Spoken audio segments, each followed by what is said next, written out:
멘토러의 비법으로 내신 수능까지 단 하나의 수학 공식 없이 수학을 정복합니다. 첫 문제는 고등수학 RPM 560번 문제. X범위는 -2 이상 3 이하라고 했어요. 전문용어로 제한별량이라는 표현을 쓴단다.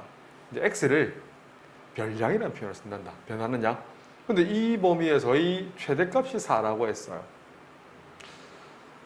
이 녀석은 개인적으로 함수를 그냥 그리시는 게 제일 좋아요. 무슨 말이냐? 절대값 아래 값이 0 이상일 때는 이 녀석을 fx를 할게, 함수를. fx는 x제곱 -2x 만화제곱 없던 거 1 빼주고 플러스 k 결합법칙 쓰면 완전 제곱이 되네. 그래서 x-1의 전체 제곱 플러스 k-1로 쓸 거예요. 다른 건 몰라도 축은 x = 1로 일정하다는 걸 읽어내셔야 돼요. 이 녀석은 꼭지점의 y좌표가 k 값에 따라 달라진다는 사실 명심해 두시고, 자, 두 번째, x범위가 0보다 작을 때는 그 함수를 gx로 한다면 양수가 되기 위해서 마이너스 달고 넣으니까 플러스 2x 마이너스 이렇게 계산하시면 돼요. 그래서 이것도 그럴 수 있어. 단 k 값이 정해져 있지 않아서 조금 귀찮을 뿐이라고 읽어내시면 돼요. 게다가 0이면 x 자리에 만약에 0을 대입해 보세요.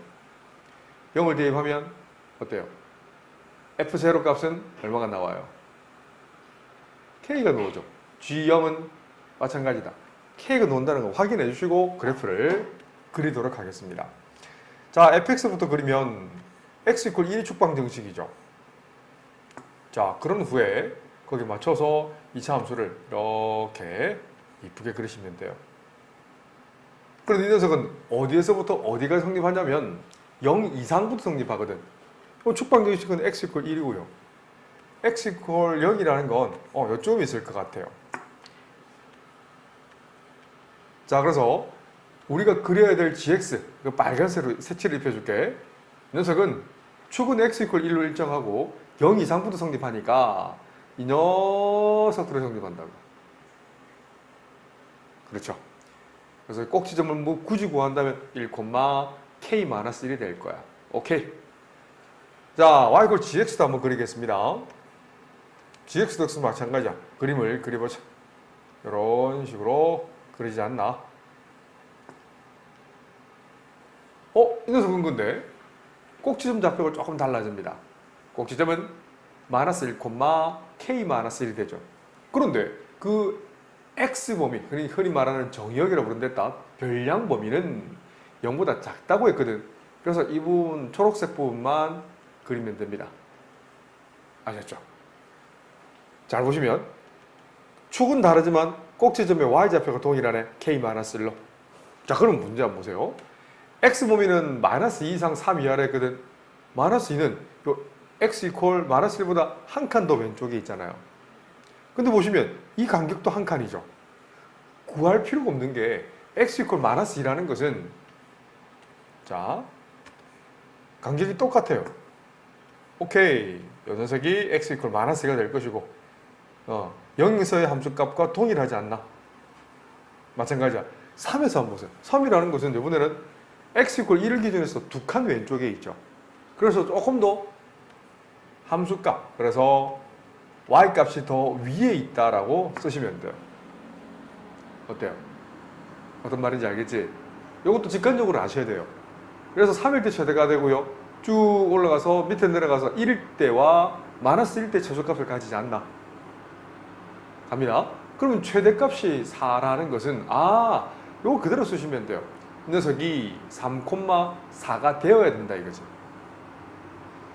그 말은 요 gx의 x 자리에 3을 대입한, 오케이, f3 먼저 계산합니다.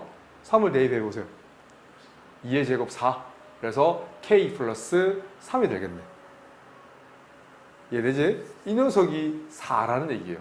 그래서 k가 결정되는 k는 1. 그러면 최소값이라는 것은, 자, 우리가 구해야 될 준식은 F1을 읽어내도 괜찮고요. G-1을 읽어내도 괜찮아요. 결국 K-1이 나올 건데 K는 우리 구했잖아요. K가 1이었어. 여기다가 스타2 자리에 K 자리에 1을 대입하면 답은 0이 된다라고 쓰시면 어떨까요? 조금 천천히 풀었지만 손에 힘만 익으면 그렇게 오래 걸리는 문제가 아니에요. 게다가 절대값 형태는 여러 가지 문제를 풀어보셔야 됩니다. 꽤나 어려워요. 고3 정도 되면. 다음 문제는 RPM 346번 문제입니다. 밑줄 그어야 될 게 있어요. Z가 어떤 수라고 했어요? 근데 Z 종류는, 복소수 종류는 뭐가 있죠? 두 가지를 언급하실 수 있어야 돼요. 하나는 순허수라는 게 있고요. 그리고 순허수가 아닌 허수가 있어요. 그래서 보통 Z라는 것을 A 더하기 BI라는 복소수라고 정의할 때, 단 A와 B가 실수라고 정의할 때 순허수가 되기 위한 조건이 뭘까요? 이걸 이해를 하셔야 돼요. 그렇지? A가 뭐가 아니다? 0이 아니면 되죠? 안 속네. A는 0이어야 돼요. 그럼 순허수가 아닌 허수가 되기 위한 조건은? 그렇지? B가 0이 되지 않으면 돼. 그리고 A는 0도 아니어야 돼요. 물론 순허수가 되기 위한 조건도 B가 0이 아니란 말이 있어야 돼요. 예를 들어 간단하게 들면 Z는 순허수는 2i, 순허수가 아닌 허수는 3 루트 5i 이런 타입이에요. 그럼 봐봐. 허수 Z에 대하여 2Z제곱 마이너스 1 분의 1이 실수라고 했어요. 그럼 대입해서 풀까? 생각해 보셔야 돼요. 만약에 Z자리에, 맞아요. Z자리에 A 플러스 BI를 대입해서 문제를 풀어 헤쳐도 괜찮아요. 근데 문제가 있어요. 말 그대로 복잡해요. 자, 다시 얘기하지만 이걸 대입해서 풀면 시간이 너무 많이 걸려요. 그래서 선생님 푸는 거 잘 보세요. 자, 이 문제의 힌트는 이 녀석이 실수라는 거예요. 그럼 실수의 기본 정의는 뭐였지? 누차 강조합니다. 단 한 번도 빠짐없이 수능에 나왔던 실수의 정의는 제곱시 0보다 크거나 같다는 거예요. 그럼 그 성질은 뭐가 있어?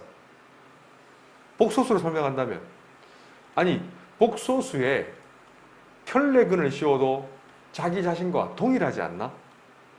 실수의 기본 성질인 거예요, 이게. 그리고 이거 기억나지?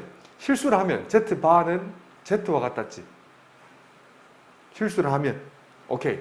그리고 편례근을 씌우면 이 바가 분모 안에 들어가죠. 바꿔 얘기하면 Z제곱 마이너스 1의 전체 바 분의 1로 써도 괜찮죠. 바의 성질에 의해서 Z 전체 제곱 마이너스 1분의 1로 써도 괜찮나요? 이 과정 알겠나? 설명하면 해드릴 수 있습니다. 증명 다 할 수 있습니다. 이 둘은 같아요. 그래서 분모끼리 Z제곱 마이너스 1과 Z바의 전체의 제곱 마이너스 1이 같다. 1, 1 소구되고요. Z제곱 마이너스 Z바의 전체 제곱이 콜 0. 합성구식이네.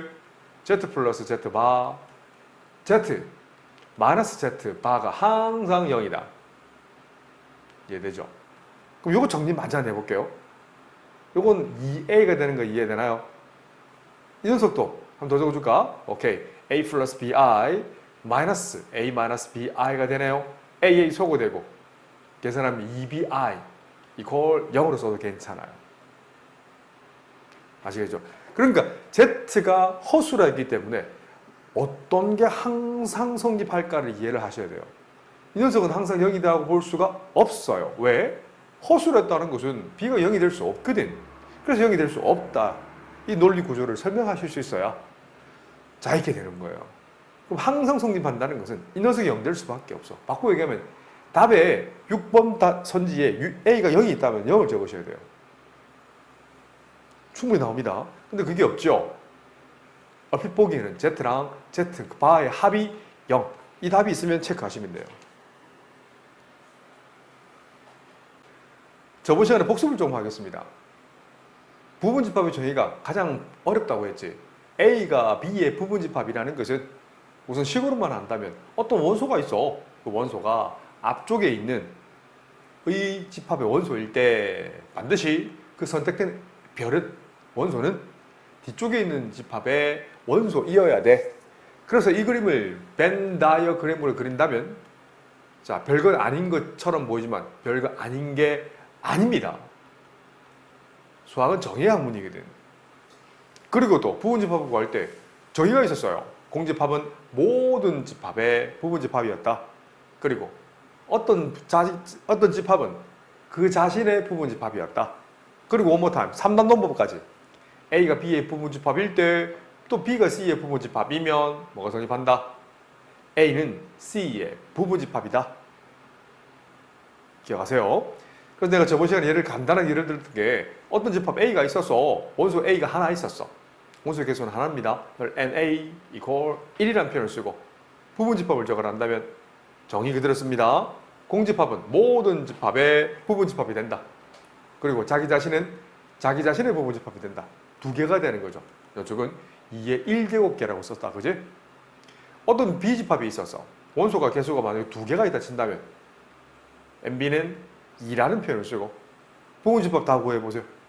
공집합 원소 한 개짜리 중가로 1, 중가로 2 원소가 두 개짜리 중가로 1, 중가로 2 개수만 따진다면 2의 2제곱계입니다. 저번 시간에 과정에 됐던 게 원소의 개수가 4개에 있는 집합 D가 있을 때 부분집합을 다 구할 수 있어야 된다 했죠.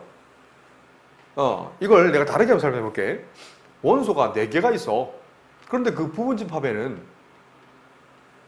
yes 들어갈 수도 있고 들어가지 않을 수도 있어. 또는 마찬가지 B도 마찬가지고 C도 D도 마찬가지고 들어갈 수도 있고 들어가지 아니해도 괜찮다고. 만약에 NNNN을 취한다면 공집합이 부분집합이 되는 거고요. 만약에 yes를 한다면 자기 자신을 부분집합으로 갖는다는 얘기예요. 그래서 총 경우수는 두 가지가 4번 있다. 2의 4제곱이다 라고 쓰시면 돼요. 안 어렵지? 그러면 이번 시간에 배울 게 진부분집합이라는 게 있어요. 흔히 진짜 부분집합이라는 건데 오케이. 자, 이런 수학적 한글로 안 씁니다. 나는 수학하는 사람, 내 제자들도 그렇게 되길 원합니다. A가 B의 부분집합이긴 한데 그 A와 B가 같지 않은 경우가 있다고. 간단한 예를 들어 볼게요. 어떤 P집합이 있어요. 중가로 A, 중가로 B. 자, 갑니다. 이런 게 있다 친다면 원소 2개짜리가 있었어. 공집합도 있고 중가로 A도 있었고 중가로 B도 있고요. 그리고 중가로 AB가 있다고. 이 녀석은 전부 다 맞아요. 부분집합이었어요. 그런데 진부분집합은 뭘까요? 구하란다면 진부분집합은 여기 적었습니다. 아니 A가 B의 부분집합이지만 같이 아니한 것만 쓰는 거예요. 이 녀석은 제외인 거야. 네 번째 이 녀석은 제외예요. 이 세 개만 진부분집합이라는 거예요. 아셨나요? 자기 자신은 부분집합을 제외한다는 얘기야. 그게 진짜 부분집합이라는 거예요. 그래서 개수만 계산한다면 2의 2제곱 빼기 1이 되는 거야. 자, 다시 한번. 어떤 집합 Q가 있어요. A, B, C가 있다 친다면 부분집합은 개수만 계산한다면 어땠어요? 2의 3제곱 개수였잖아. 그런데 진부분집합의 개수만 구하는다면 물론 다 구해낼 수도 있어야 됩니다. 뭐를 제외한다? 자기 자신을 제외하니까 2의 3제곱에서 1을 뺀 7개가 답이 되는 거예요. 아셨죠? 그게 진부분집합의 정의다.